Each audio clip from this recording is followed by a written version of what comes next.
Então vamos lá, mais uma aula sobre reino protista, mas aí a gente vai falar na aula de hoje, vou pegar meu computador, vamos falar das algas. Então a gente já tem uma aulinha pronta, né, de protozoários, e agora a gente vai falar das algas. Então lembrando de novo, no reino protista a gente tem uma diversidade enorme de formas, né, e a gente divide em algumas categorias, né. A gente já falou na aula passada dos protozoários, tá? Então tem uma aulinha de protozoários. Hoje a gente vai falar das algas, que são uniopluricelulares, certo? E vamos comentar aqui desses oomicetos ou mixomicetos, tá bom? Então, a gente está aqui na base, né, da árvore da vida, a gente vai falar principalmente destes grupos aqui de algas, e vamos comentar no final da aula dos mixomicetos, tá? Então, vamos lá. Algas são organismos autótrofos, né, ou autotróficos. Eles são autótrofos fotossintetizantes, então eles sintetizam, né, carboidratos usando a energia da luz, né, dos fótons, por isso fotossintetizantes. Eles são extremamente importantes também para a produção de oxigênio, né? Então, eles vão produzir muito oxigênio, se a gente for considerar o pulmão do mundo, na verdade, né? Não é a Amazônia, a gente já sabe disso, mas sim a produção de oxigênio pelas algas. Algas que vivem na água, né, muitas delas no mar. Então, quando a gente polui o mar, a gente está influenciando na produção de oxigênio, tá? Além disso, elas são, por conta, né, da fotossíntese, também são produtores primários, né, são as algas que vão produzir todo o alimento para a cadeia alimentar aquática, para a teia alimentar aquática, né, são os fitoplânctons. Então, de novo, na aula passada eu comentei, vou repetir. Plâncton é tudo que boia. Então, coisas que boiam a gente chama de plâncton. Se tem cara de animal, a gente fala que é zooplâncton. O zooplâncton ele é formado tanto de protozoários, como a gente viu na aula passada, como também de larvas de alguns animais. Então, tem uma infinidade de seres ali no zooplâncton. O fitoplâncton é basicamente alga, tá? Então, são as algas que produzem, então, alimento e oxigênio para a cadeia alimentar, tá? E elas também podem fazer bioacumulação. O que é bioacumulação? Acumular, olha só, dentro de um ser vivo, dentro delas. Acumular o quê? Compostos químicos, compostos que não são degradados, né? Então, elas conseguem acumular esses compostos normalmente poluentes, né? Então, aí a gente pode usar também as algas para retirar poluentes de determinados locais, tá? Então, aí são questões ecológicas que a gente, né, levanta para a gente entender o funcionamento e a importância das algas, tá? E elas são unicelulares ou pluricelulares. Unicelulares, então, são cada uma dessas unidades aqui, é uma célula e é um ser vivo, tá? Então, a maior parte do fitoplâncton é feita de algas unicelulares. E a gente também tem as pluricelulares, que não formam tecidos, apesar de ter um monte de células ali, não formam tecidos verdadeiros. Então, todas essas estruturas aqui, ó, que vocês estão vendo, são algas pluricelulares, mas com uma organização de tecido, uma organização de células ali, esse amontoado de células não tem uma organização em tecidos como a gente vê em plantas. Por isso que todas as algas são protistas, tá? Se por um lado os unicelulares estão boiando, a gente chama de fitoplâncton, as pluricelulares elas vão estar presas no fundo, e aí a gente chama de fitobêncton. A gente vai ver com um pouco mais de detalhes daqui a pouco essas daqui, tá? Então a gente tem uma infinidade de formas e fisiologias dessas algas, né? Então a gente tem uma diversidade muito grande. Então, olha só, olha a quantidade de nomes aqui, a quantidade de filos. Não precisa se preocupar em ficar guardando o nome dos filhos, tá? Não é importante o nome dos filhos, é importante você saber reconhecer que existe uma diversidade enorme e que por conta dessa diversidade a gente vai ter diferentes locais, né, onde a gente pode encontrar de diferentes substâncias que essas algas podem produzir. E essas substâncias também podem ser, inclusive, utilizadas pelos seres humanos, né? Então, a gente vai ver cada um desses grupos aqui, né, de forma geral, aí, cada um deles, para a gente entender essa diversidade de algas. Primeiro grupo, algas verdes, ou clorofitas, né? As algas verdes, elas recebem o nome porque a maioria, olha só, é da coloração verde. Pode ser uni ou pluricelular. Pluricelular, a gente já vai falar até que tem um corpinho de talo, um corpinho taloso. O exemplo nacional, né, brasileiro, é a uva lactuca, que é essa aqui, parece uma alface, e o nome popular é alface do mar, tá? Então, um exemplar aí da alface do mar. Isso daqui, se a gente às vezes está andando, dependendo da praia, às vezes a areia inteira, né, está coberta de alface do mar. Então, são algas pluricelulares. Essas algas verdes também são as responsáveis por uma relação, né, de simbiose, chamado de líquen, que vocês muito provavelmente já viram, né, e já conhecem alguma coisa, e das zooclorelas, que são uma associação junto com quinidários, que a gente vai detalhar mais adiante, tá? Agora a gente vai falar dos líquens, pelo menos um pouquinho sobre os líquens. Líquens são, na verdade, são dois organismos juntos, então líquen não é uma espécie de líquen, líquen são dois organismos, uma alga e um fungo. Tá? Essas algas podem ser, então, dessas algas verdes, né? E os fungos são normalmente, esqueci o nome do funguinho, não é vazio de miceto, ascomiceto, que a gente vai ver depois. Então, nessas estruturas que a gente vê, e a gente também tem uma diversidade enorme de formas de líquens. Quando a gente olha um líquen, que normalmente ou está na casca da árvore, ou às vezes nos muros, né, a gente tem essas estruturas aqui. Isso daqui, se a gente olhar no microscópio, a gente vai ver que tem um monte de hifas fúngicas e um monte de células de alga. Tá? Essas estruturas aqui, então, né, unidas, vão formar o líquen. Então, qual é a vantagem deles viverem juntos? As algas, elas fazem fotossíntese. Então, elas vão fazer o alimento, o carboidrato para os fungos. E os fungos vão dar proteção e umidade para as algas. Então, é um ganha-ganha, os dois indivíduos ganham, então, por isso, é uma relação mutualística, né, onde os dois têm vantagens e eles precisam ficar juntos, eles precisam dessa relação, senão eles não vivem separados, tá? Então, líquens, um exemplo aí de que vocês muito provavelmente já sabiam, né, da existência dos líquens e talvez não lembrassem que tinham algas ali no meio, né? O segundo grupo que a gente vai falar são das algas vermelhas, né, ou rodofita.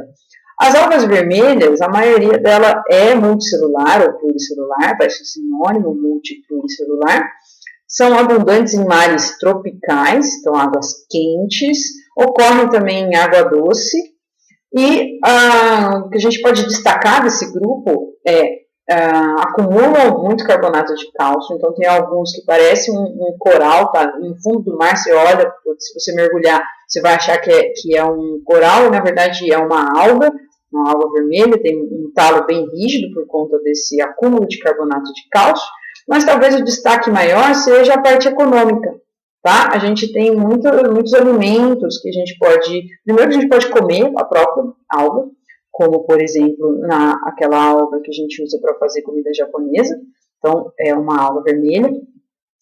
Existe uma extração também de agar, que é, né, esse agar-agar aqui, é usado, por exemplo, em microbiologia para fazer meio de cultura, para deixar o meio de cultura sólido. Ou então, se você quiser fazer gelatina vegana, né, gelatina sem a gelatina normal que a gente compra no supermercado, o agar-agar substitui porque dá essa consistência. E também tem a carragenina, usada em bastantes produtos, né, na indústria de alimentos, para deixar mais cremoso, mais pastoso determinados alimentos. Então, aqui alguns exemplos de alimentos, né, maionese ou mostarda, aqueles leites um pouco mais cremosos, já prontos, né, ou então mesmo embutidos para deixar uma textura mais cremosa, e sorvetes, tá? Então, tem uma grande importância alimentar, né, uma importância econômica, esse grupo de algas. Outro grupo de algas são as algas pardas ou feófitas, né, são todas pluricelulares, então são todas bem grandes, está vendo aqui essa praia aqui coberta de algas pardas. Tem alguma diferenciação com caule e folha, que talvez a gente consiga ver um caulezinho e uma folha, tá? Esse daqui, o exemplo, né, que está aqui, é o sargassum, que é bem comum na costa brasileira, e uma importância econômica é que ela é muito rica em glutamato de sódio, né? O Ajinomoto tem muito glutamato de sódio, então aquele gostinho diferente, né, da comida japonesa, né, ou então se você usar na sua própria comida, pode ser extraído dessa alga, tá, a kombu, lá no Japão, certo? Então as algas pardas são essas daqui. As algas pardas também, né, que a gente viu ali na foto, aqui tem uma outra foto de alga parda que formam os kelps, tá, que são multicelulares muito grandes, até 60 metros, então é bem grande isso daqui. E elas normalmente crescem em águas frias e formam o que a gente chama de fitoplâncton, que eu comentei lá no começo da aula, né? Então essas algas ficam super grandes, presas lá no fundo do mar, e vão crescendo e formam uma floresta aí de algas, né? A gente vê aqui animais marinhos podem nadar aqui, é um ambiente bastante propício para eles caçarem ou mesmo se refugiarem aqui. Essas algas, então, vão estar em águas frias, então a gente pode encontrar nessas regiões aí. Então, um dia que você quiser viajar, se a gente vai passar dessa pandemia, mas enfim, quando tudo melhorar, você pode fazer um mergulho aí nessas águas mais frias para ver os kelps, tá? Produção, e essas algas também têm uma produção de alginato, né? Uma gelatina que tem uma função de proteção contra o dessecamento, então elas ficam todas meio gosmentas, né? E isso daqui pode ser importante para a gente entender ou mesmo extrair substâncias para indústria, né? Ou para outros fins, né? Por exemplo, existe existe um uso para aumento de viscosidade de estabilizantes em maionese, goma de mascar, em outros alimentos, tá? Então, a gente é o segundo grupo aí com importância econômica, segundo ou terceiro grupo com importância econômica, tá? Além de importância não só econômica, mas também de saúde, né? Então, antiviral ou antitumoral, existem substâncias presentes nessas algas, tá? Então, às vezes a gente acha, nossa, é muito distante, não tem nada a ver com a minha vida, e a gente pode descobrir, né, princípios ativos com finalidades que a gente pode precisar algum dia, né? Então, é interessante a gente estudar esse tipo de grupo de ser vivo. O outro grupo, né, bastante engraçadinho, são essas dinofitas, né? Então, aqui são algas unicelulares, né? Ele tem um movimento aí de rodopio, então elas vão nadando, vão rodopiando aqui, e elas são muito bonitinhas, né? Isso daqui é colorido artificialmente, né? Mas elas são normalmente mais esverdeadas, assim. Essa daqui não, essas cores são naturais, e elas têm uma beleza aí na sua estrutura, né? São todas unicelulares, formam então o fitoplâncton, ficam boiando aí na superfície da água. Tem 2 flagelinhos, que aqui a gente não consegue ver nessas imagens, tá? Aqui a gente consegue ver um. Formam o que a gente chama de zooxantelas, né? Que a gente vai ver daqui a pouco, mas é uma associação com o quinidário. Podem produzir bioluminescência, a gente tem um videozinho que eu vou passar para vocês, e também podem causar uma coisa que não é tão boa assim quanto essas 2 primeiras, mas a maré vermelha, uma relação ecológica que a gente chama de amensalismo. Se eu não me engano, vocês já tiveram aula de ecologia no passado, né? Então, As zooxantelas são uma endossimbiose, né? Então são essas algas unicelulares que vão, as ginofitas, que vão estar dentro do corpinho de quinidários ou de outros animais, tá? Aqui no de brânquio. E essa relação endossimbiótica é importante por quê? Porque todos esses pontinhos aqui que podem ser ou a ginofita ou então as zooclorelas, que são das algas verdes, todos esses pontos, então, são algas. A alga faz fotossíntese, e aí quando ela faz fotossíntese aqui dentro, a glicose é fornecida para o animal. Então, o animal, ele é carnívoro, ele consegue, né, comer outros animaizinhos, né, porém, ele recebe um aporte muito grande de nutrientes por conta dessa simbiose. Então, a glicose, né, sintetizada aqui por essas algas, é fornecida para o animal. Essa é uma relação que depende de condições adequadas, né? Se você tiver, por exemplo, um desequilíbrio, um aquecimento dos mares, você tem o que a gente chama de branqueamento de corais. Esse aquecimento dos mares a gente está provocando com o aquecimento global, né? Então, aqui, um exemplo do que é esse branqueamento de corais, né? Então, essa foto aqui é dessa boa americana, está disponível nesse site aqui, se vocês quiserem dar uma olhada, mas dessa fonte é do NOAA, tá? Então, aqui, em dezembro de 2014, um coral saudável. Vocês conseguem perceber que o coral está amarelinho e está todo, não tem nada em volta, né? Tem só a estrutura do coral. Então, aqui é um coral saudável. Com o aumento da temperatura, a relação endossimbiótica entre coral e a alga deixa de ser vantajosa. E a alga é expulsa do coral. Mas por que o coral vai fazer isso? Por conta da alteração, né, de temperatura e pH.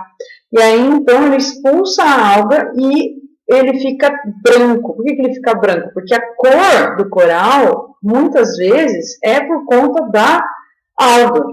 E aí, quando ele expulsa a alga morre, e que não tem proteção dele, né? E ele fica sem alimento. E também fica branco, porque imagina que a estrutura, o esqueleto dele é branco de carbonato de cálcio, tem uma fina camada ali em volta com alga, que é colorida. Se expulsa essa fina camada, aparece o esqueleto. Aí você vê a estrutura branca.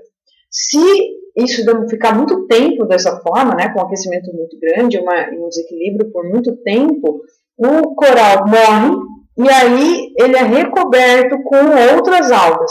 Então, você percebe que aqui parece ter uma textura mais aveludada, mais, né, como se tivesse uma coisa incrustada em cima. Essa parte em cima, né, são algas que não formam uma associação com o coral e que acabam prejudicando, né, também o desenvolvimento desse animal. Então, aí você tem um coral morto, coberto por outras algas que não são simbióticas a ele, tá? Então, é extremamente importante a gente tentar pensar um pouco sobre esse impacto ambiental do aquecimento nas águas, porque a gente pode perder áreas enormes de corais, e isso daqui são ambientes extremamente importantes para a vida marinha, né?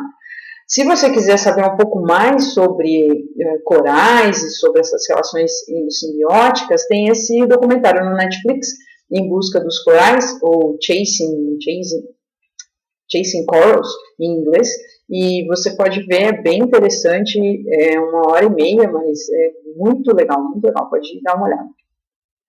E aí também dentro desse grupo de dinofitas a gente tem o que a gente chama de bioluminescência. Então eu vou mostrar esse vídeo aqui para a gente ter uma ideia do que é esse,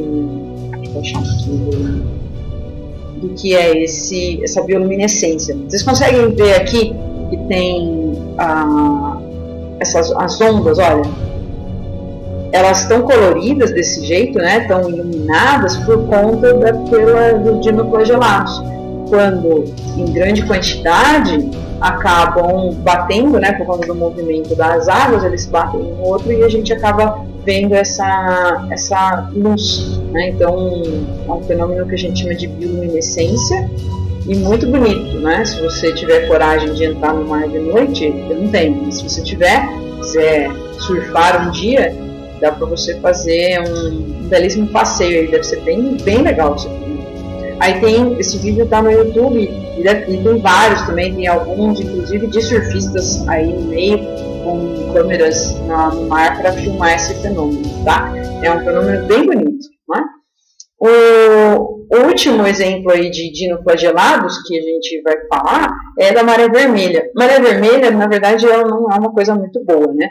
Maré vermelha é o excesso de dinoflagelados que leva a uma diminuição do oxigênio dissolvido na água e também a liberação de toxinas, tá?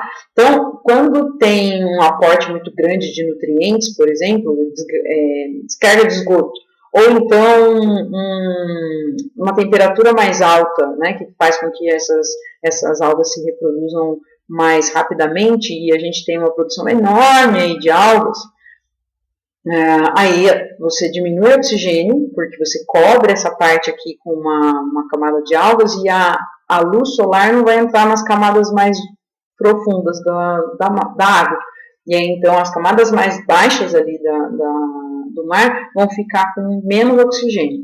E toda essa água aqui, com esse excesso de dinoflagelados, vão ter toxinas, porque essas ferrofitas, né, elas normalmente liberam muita toxina. E isso pode levar à intoxicação, né, de seres humanos, por exemplo, quando a gente ingere algum animal aquático, ou peixe, ou mariscos, que tenham essa toxina aí no seu corpo. Isso pode provocar vômito, diarreia, e alguns podem ser neurotóxicos, né? Então pode causar alguns problemas no seu sistema nervoso.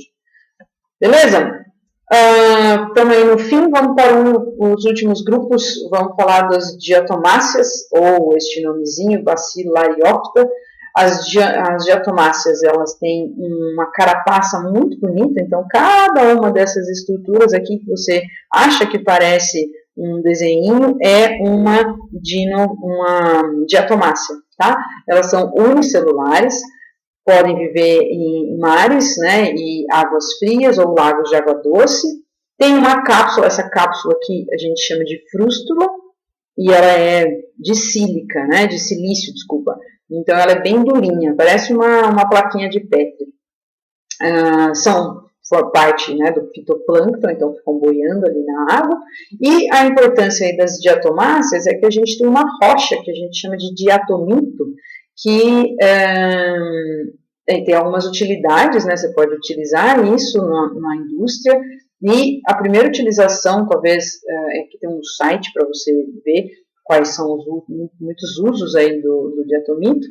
E um dos primeiros usos aí do diatomito foi para fazer uma dinamite, né? A dinamite, ela era a primeira dinamite feita, era uma bananinha assim dessas, com rocha de diatomácea e nitroglicerina, né? Então foi a primeira dinamite, foi com base aí na rocha de diatomácea, tá?